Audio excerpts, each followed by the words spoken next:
महावीर स्वामी चंद्रमा के चले गए, मौसी के यहाँ नहीं गए थे।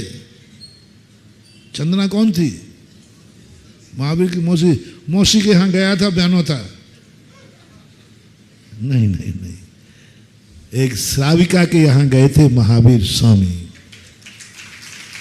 क्या मौसी श्राविका मौसी नहीं हो सकती है? लेकिन मौसी तो श्राविका मौसी नहीं हो सकती, लेकिन मौसी तो श्राविका होती। श्राविका के जाओ ना, मानो क्या है। इसलिए वहां बहुत बड़ा संदेश दोनों को दिया। कौन व्यक्ति किसी के यहां भोजन के लिए जा सकता है? श्रावक मान के अपनी आत्मा से पूछो, क्या तुम्हारा मोक्ष प्रयोजन है? क्या तुम्हारा मोक्ष लक्ष्य है? तुम मोक्ष जा रहे हो या नहीं जा रहे हो? तुम्हारी दृष्टि में मोक्ष है कि नहीं? मोक्ष की दृष्टि बनना चाहिए। औषधि भी तुम ले रहे हो, औषधि सहयोग में ले रहे हो कि दान में ले रहे हो? औषधि दान, क्या तुम्हारी मोक्ष की इच्छा है? क्या तुम सामायिक के लिए स्वस्थ होना चाहते हो? क्या मुनि धर्म पालन करने के लिए स्वस्थ होना चाहते हो? आप स्वस्थ क्यों होना चाहते हो?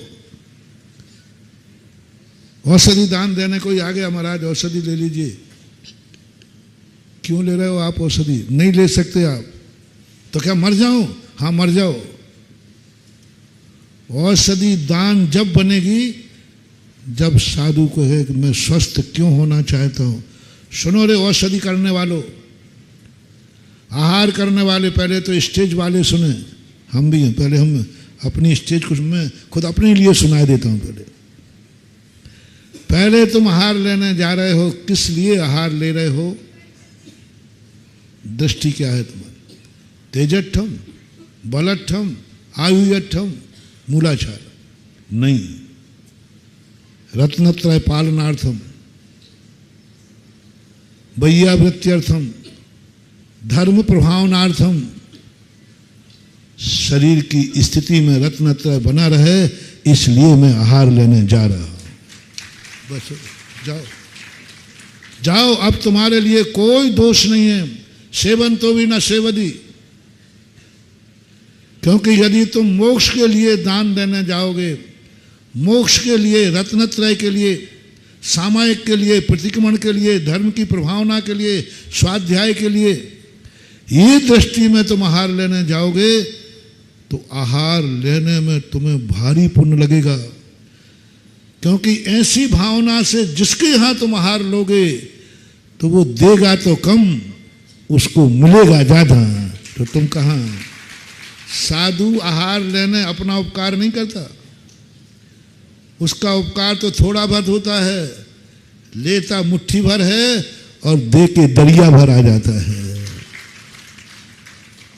बेटा ध्यान रखना, अभी तो मैंने कह दिया कि यदि मेरा मोक्ष का प्रयोजन नहीं है तो ये रोटियां मेरे लिए कर्ज बनेगी।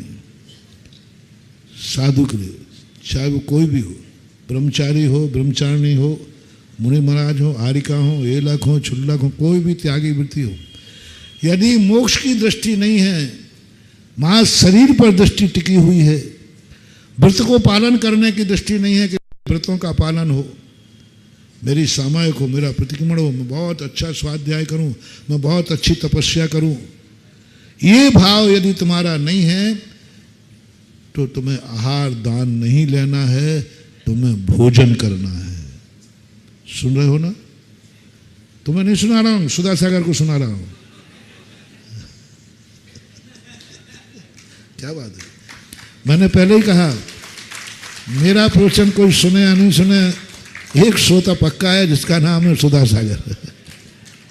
मैं अपना प्रवचन खुद सुनता हूं, क्योंकि प्रवचन में ऐसी ऐसी बातें आ जाती हैं जो मैं बैठे बैठे कमरे में सोचना चाहूं तो भी नहीं।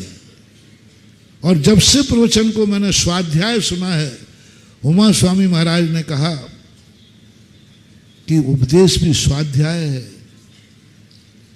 दूसरों के लिए ही नहीं होता, स्वाध्याय स्वयं के लिए होता है।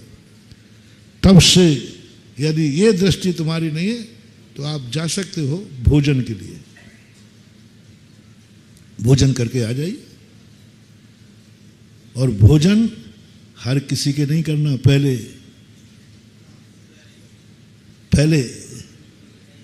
संबंध बनाओ, आयाराना बनाओ, कुछ ना कुछ संबंध बनाओ, तब बनेगा। बिना संबंध के बन ही नहीं सकता। हाँ, बिना संबंध के एक जरूर हो सकता है, भोजन। भीख मांग सकते हो। भीख किसके दरवाजे मांगी जाती है? रिश्तेदार के।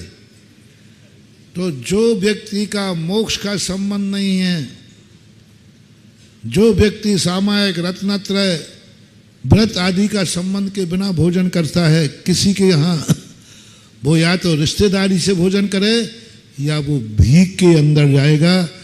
वो भीख किसी से भी ली जा सकती है। आपको अब हमारे लिए दो नियम हो गए, भोजन करो तो रिश्तेदार ढूंढो, नहीं तो भीख कहलाएगी, ये भिक्षा नहीं कहलाएगी। भीख कहलाएगी, भिक्षा नहीं कहलाएगी। और भीख मांग के खाना है तो खाते रहो। अब भिक्षा की बात है, बस कुछ नहीं करना, इतना ही जोड़ना है। मैं जो कुछ भी कर रहा हूं, मैं आहार भी लूंगा, एक अंजलि पानी भी पीऊंगा, एक अंजलि पानी भी ले रहा हूं, तो इसलिए ले रहा हूं कि जिससे मेरा रत्नत्रय प्रशस्त पहुंच जाए। यदि कम पानी लूंगा तो गर्मी बहुत है, विहार करना पड़ेगा, हो सकता है पित्त बढ़ सकता है, हो सकता है सामायिक, हो सकता है डिहाइड्रेशन, क्या बोलते हैं पानी कमी, डिहाइड्रेशन, वो हो सकता है। तो सामायिक बिगड़ जाएगी। इसलिए मेरा मन है कि एक चुल्लू और ले लूँ। समझना, पानी ले रहे थे, गर्मी के दिनों में होता है अक्सर कर, पेट करा भर, फिर भी एक चुल्लू तो तुम लोग जब पानी पीते हो ना उपवास के बाद,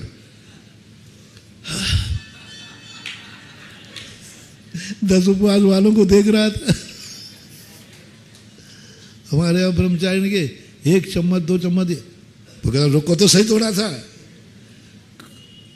यानी पेट में जब 2 चम्मच में मना कर दिया तो उठ जाओ, नहीं थोड़ा महाराज एडजस्ट होने दो। साधु जबरदस्ती पानी लेगा, रुक के पानी लेगा, पर दृष्टि में क्या रखा कि यदि कम पानी रहा तो रात में नुकसान, सामायिक बिगड़ सकती है, और सामायिक बिगड़ गई तो फिर वो सेठ जी जैसे मेढक बनना पड़ेगा। इसलिए थोड़ा 10 मिनट रुकता हूं, बीच में थोड़ी सौंफ आदि ले करके वो पानी साता से पीता है। लेकिन दृष्टि क्या है उसकी? एक चुल्लू पानी भी लेवे तो दृष्टि रत्नत्रय की होना चाहिए कि पानी लूंगा तो सामायिक अच्छी हो जाएगी, स्वाध्याय अच्छा हो जाएगा, बोध प्रवचन अच्छा हो जाएगा, मैं कुछ अच्छी तरह से सब प्रतिक्रमण बोल सकूंगा, इसलिए मैं पानी ले रहा हूँ। जय जिनेंद्र, अगर आपको मेरी वीडियो अच्छी लगती है तो प्लीज़ मेरे चैनल को लाइक करें, शेयर करें और सब्सक्राइब करें। Thank you.